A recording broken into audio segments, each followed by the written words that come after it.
Marilah kita bersama-sama meningkatkan ketakwaan kita kepada Allah. Takwa dengan makna mengerjakan perintah Allah dan menjauhi larangan-larangan Allah Jalla Jalaluhu wa Ta'ala fi'ala. Pada suatu ketika duduk baginda Nabi besar Muhammad sallallahu alaihi wa alihi wasallam bersama sebagian sahabat-sahabat beliau.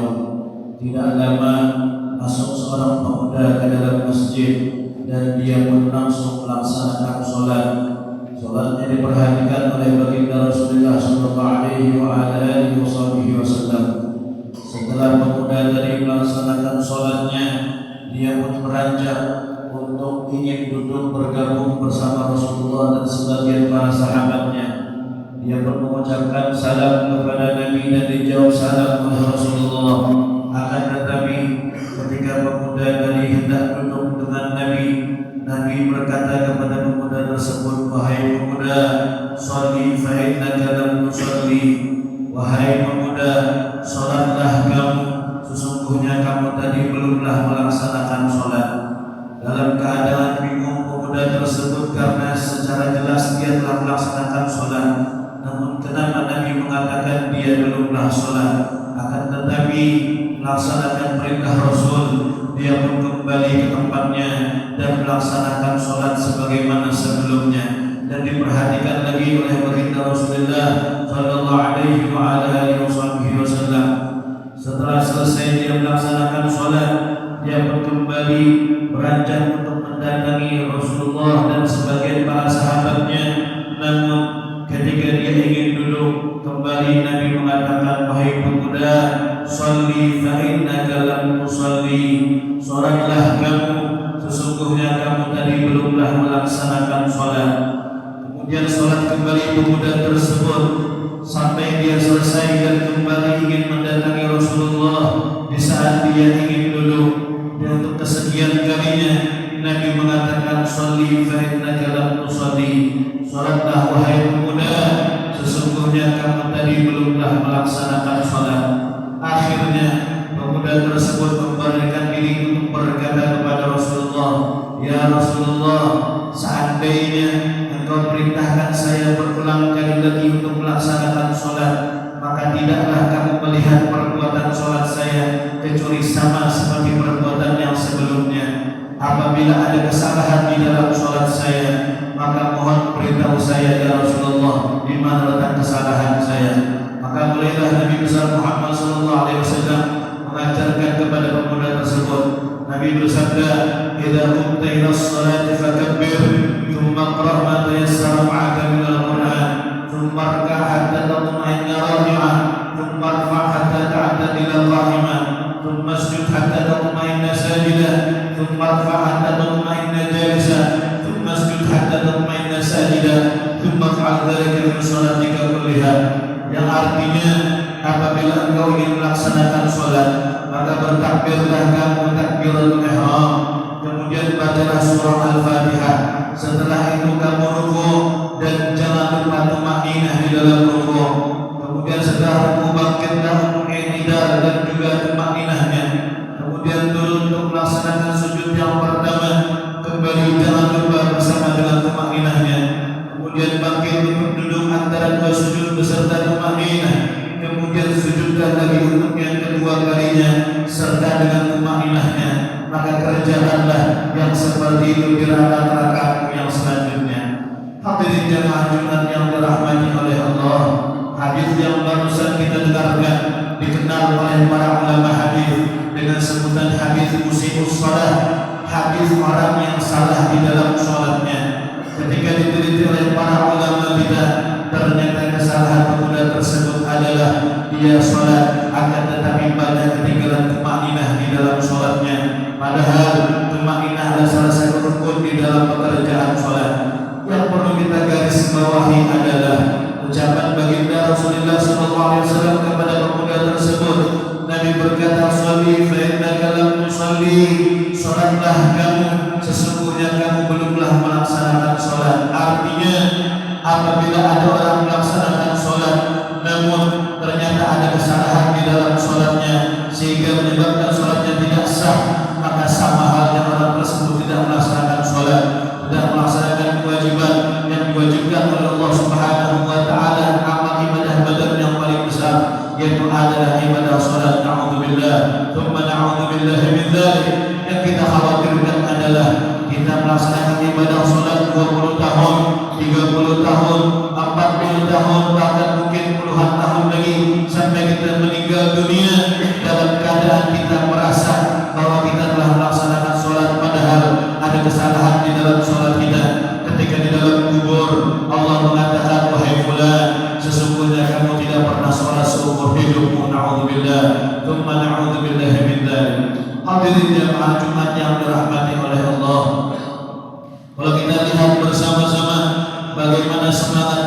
muslimin di dalam melaksanakan ibadah salat, baik di masjid-masjid maupun di musalla maupun ada di langgar, meningkat luar biasa. Semangat ibadah di dalam diri kaum muslimin begitu dahsyat, sampai-sampai mungkin ada yang datang duluan sebelum daripada yang lainnya. Namun dikatakan oleh guru-guru kita, semangat beribadah di dalam diri kaum muslimin pada zaman sekarang ini sayangnya tidak seimbang dengan semangat mereka di dalam menuntut ilmu untuk mengetahui bagaimana caranya agar ibadah mereka diterima oleh Allah Subhanahu wa taala. Sehingga banyak di antara mereka yang melaksanakan ibadah dengan payah, namun yang ada bagi mereka hanyalah payah, tidak ada pahala yang diberikan oleh Allah Subhanahu wa taala. Sebagaimana Allah firmankan di dalam Al-Qur'an, "Amilatun nasibah", orang yang beramal namun hanya capek saja yang dia dapatkan, tidak dapat apa-apa di sisi Allah. Na'udzubillah, tsumma na'udzubillah min dzalik. Oleh karena itu, marilah kita tanamkan di dalam diri kita semangat yang tinggi di dalam menuntut ilmu. Kita kaji benar-benar bagaimana tata cara salat, apa itu rukun-rukun salat dan ada berapa jumlahnya, apa itu syarat-syarat salat dan ada berapa jumlahnya, dan apa saja pembatal-pembatal salat untuk kita bisa menghindarinya dan berapa jumlahnya. Kita hadiri majelis-majelis ta'lim yang membahas tentang masalah kewajiban-kewajiban kita, agar ibadah kita tidak sekedar ibadah, namun benar-benar ibadah yang sesuai dengan apa yang diinginkan oleh Allah Jalla Jalaluhu wa Ta'ala fi'ula, dan ditunjukkan oleh Nabi besar Muhammad sallallahu alaihi wa ala alihi wa sahbihi wasallam. Itulah sebabnya kalau kita lihat bagaimana firman Allah di dalam Al-Qur'an, Allah Subhanahu wa taala berfirman dalam surat Tabarak, Allah berfirman, "Alladzi khalaqal mauta wal hayata liyabluwakum ayyukum ahsanu amala." Dialah Allah zat yang telah menciptakan kematian, Dia juga Allah zat yang menciptakan kehidupan. Apa tujuan Allah menciptakan kematian dan kehidupan? Liyabluwakum ayyukum ahsanu amala, untuk menguji kalian siapa di antara kalian yang paling bagus amalnya. Sebagian ulama tafsir mengatakan, coba kita lihat, Allah tidak mengatakan di dalam firman tadi aktsar amala, siapa yang paling banyak amalnya, tidak. Akan tetapi Allah katakan yang paling bagus amalnya. Banyak beramal namun kualitasnya tidak sesuai yang diinginkan oleh Allah, maka sia-sialah saja.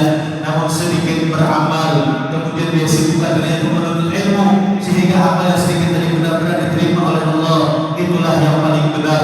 Apalagi dua-duanya diiringi dengan ilmu dan ibadah yang banyak, itulah nikmat di atas nikmat. Hadirin jemaah Jumat yang dirahmati oleh Allah, kita sekarang berada di bulan Rajab, bulan yang kita ketahui awal diperintahkan oleh Allah Subhanahu wa taala, difardukan untuk kita melaksanakan ibadah salat sebanyak 5 waktu. Oleh karena itu, apabila bulan Rajab datang, maka waktunya kita untuk mengkoreksi amal salat kita, apakah sudah lebih baik ataukah malah sama saja dengan yang sebelumnya, atau mungkin lebih buruk daripada yang sebelumnya. Mari kita tanamkan semangat menuntut ilmu di dalam diri kita, agar kita bisa mengetahui dan mempelajari benar-benar aturan-aturan yang dijadikan oleh Allah Jalla Jalaluhu wa Ta'ala fi'ula di dalam amal ibadah kita. Semoga amal ibadah kita diterima oleh Allah, dan apabila ada di masa yang lalu amal kita yang banyak kurangnya, semoga Allah berkenan untuk menyempurnakannya dan diterima dan dibalas oleh Allah Subhanahu wa taala dengan sebaik-baik balasan. Semoga di bulan Rajab yang mulia ini Allah ampunkan segala dosa-dosa kita, Allah hapuskan segala kesalahan kita, catatan amal yang ada di dalam diri kita yang penuh dengan keburukan, semoga dihapus oleh Allah dan diganti dengan catatan amal, catatan pahala, catatan kebaikan. Dan semoga Allah berkahi bulan Rajab dan Allah berkahi bulan Sya'ban kita, serta Allah sampaikan kita di bulan Ramadan fi khairin wa lutfin wa afiyah. Amin ya rabbal alamin, amin ya rabbal alamin, amin ya rabbal alamin. Inna sanal kalam kalamullahil malikil a'lam. Allah subhanahu wa ta'ala yaqulu biqawlihi yatadil muhtarun, wa idha quriya al-Qur'an fastami'u lahu wa ansitu la'allakum turhamun. Qala tabaraka wa ta'ala, idha qara'ta al-Qur'ana fasta'id billahi minasy syaithanir rajim. A'udzu billahi minasy syaithanir rajim.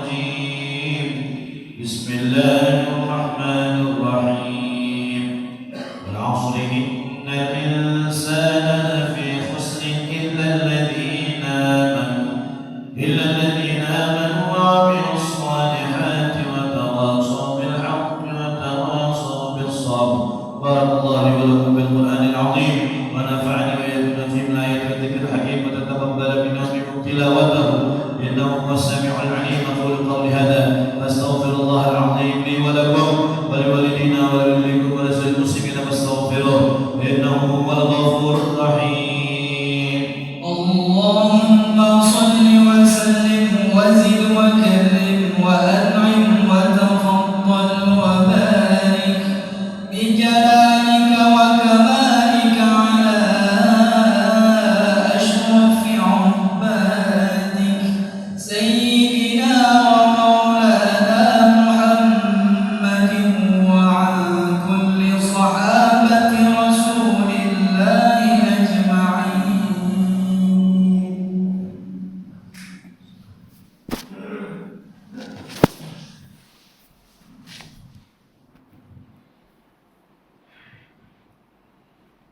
الحمد لله حمدا كثيرا كما أمر. أشهد أن لا إله إلا الله وحده لا شريك له شهادة نفوس نسعد بها في اليوم المحشر. وأشهد أن سيدنا محمدا عبده ورسوله من سلم عليه حجر وشجر. اللهم صل وسلم على سيدنا محمد من اتصلت العيون بالنظر وتزخرفت الأرض بالمطر وحج حاج واعتمر ولبى وحلق ونحر وطاف بالبيت العتيق وقبل الحجر. وصل وسلم تسليما كثيرا. أما بعد فيا عباد الله فإني أوصيكم ونفسي بتقوى الله. فاتقوا الله يا عباد الله وأحسنوا يرحمكم الله إن رحمة الله قريب من المحسنين. ألا تغفلوا من الصلاة على النبي صلى الله عليه وسلم فإن أولاكم به يوم القيامة فلكم عليه صلاة. فإن الله تعالى أمركم بدأ فيه بنفسه وثنى بملائكته المسبحة بقدسه. وقال تعالى مخبرا وآمرا إن الله وملائكته يصلون على النبي يا أيها الذين آمنوا صلوا عليه وسلموا تسليما. اللهم صل وسلم على سيدنا محمد نور الأنوار والسر الأسرار والرياض الأغيار مفتاح باب اليسار سيدنا مولانا محمد المختار وآله الأطهار وأصحابه الأخيار عدد نعم الله وإفضاله. وارض اللهم عن الصحابة أجمعين خصوصا منهم سادتنا الخلفاء الراشدين أبي بكر وعمر وعثمان وعلي وسائر أصحاب رسول الله وأهل بيته وأزواجه الطاهرة أمهات المؤمنين وتابعين وتابع التابعين ومن تبعهم بإحسان إلى يوم الدين وعلينا معهم وفيهم برحمتك يا أرحم الراحمين. واغفر للمؤمنين والمؤمنات والمسلمين والمسلمات الأحياء منهم والأموات إنك سميع قريب مجيب الدعوات وقاضي الحاجات وغفر الذنوب والخطيئات برحمتك يا أرحم الراحمين. ربنا آتنا في الدنيا حسنة وفي الآخرة حسنة وقنا عذاب النار. حفظكم الله باركم الله أيدكم الله نصركم الله وفقكم الله. عباد الله إن الله يأمر بالصلاة وينهى عن ثلاث. إن الله يأمر بالعدل والإحسان وإيتاء ذي القربى وينهى عن الفحشاء والمنكر والبغي يعظكم لعلكم تذكرون. فاذكروا الله العظيم يذكركم واشكروه على نعمه يزدكم واسألوه من فضله يعطيكم ولذكر الله أكبر.